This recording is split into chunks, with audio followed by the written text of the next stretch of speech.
ఇద్దరు కదనా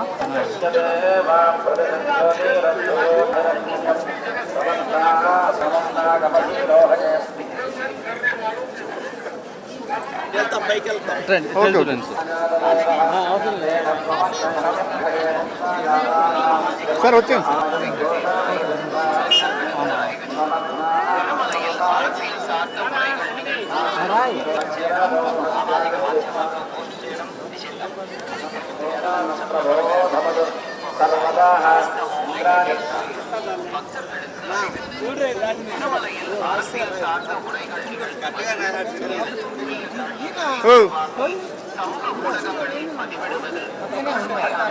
sir voice political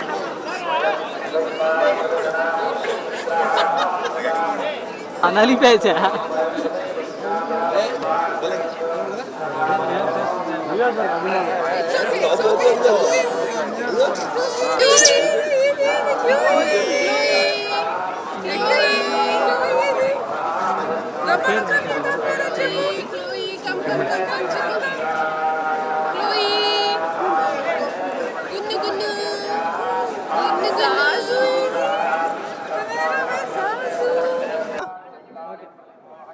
ఓం నమో వెంకటేశాయ.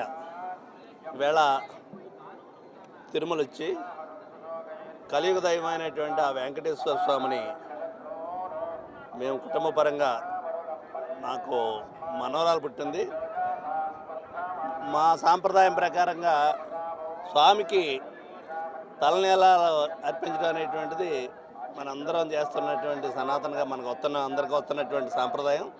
ఆ ప్రకారంగానే వచ్చాము. ఇక్కడికి స్వామిని దర్శనం చేసుకున్నాం. ఈ రాష్ట్రం అంతా కూడా, దేశం అంతా కూడా సుభిక్షంగా ఉండాలని, ప్రస్తుతం ఉన్నటువంటి ఏదైతే ప్రపంచవ్యాప్తంగా ఉన్నటువంటి ఈ సంక్షోభం ఏదైతే ఉందో, యుద్ధాలకు సంబంధించినటువంటి సంక్షోభం ఏదో ఉందో అదంతా తొలగిపోయి అందరూ సుఖ సంతోషాలతో ఉండాలని చెప్పేసి సర్వే జనం సుఖంతో అనేటువంటి విధంగా స్వామిని కోరుకోవడం జరిగింది. అందరికీ నమస్కారం.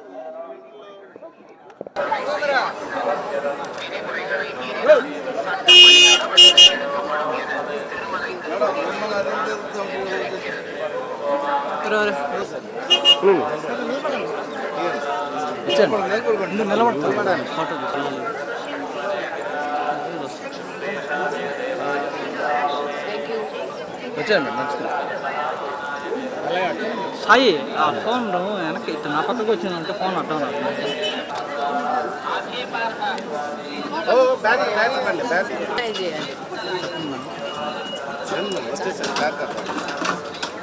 మెల్లగా రండి madam.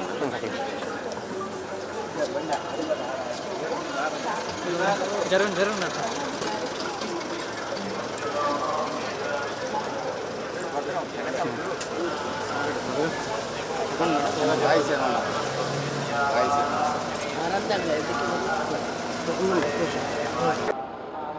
National human rights commission నుండి మెంబర్గా నేను అప్పుడప్పుడు ఇక్కడ వస్తూ వెళ్తూ ఉంటాను.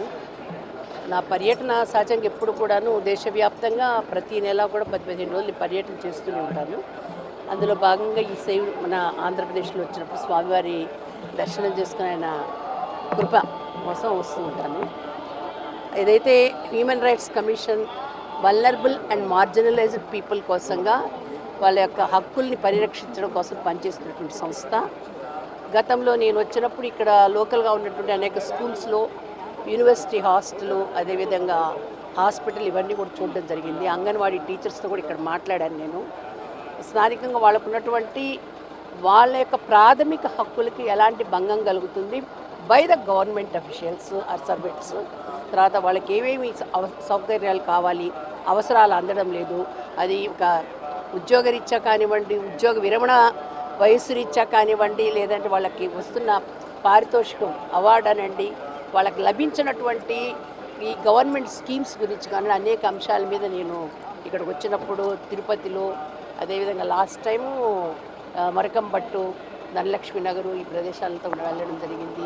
సత్యసాయి జిల్లా కూడా వెళ్ళొచ్చాను.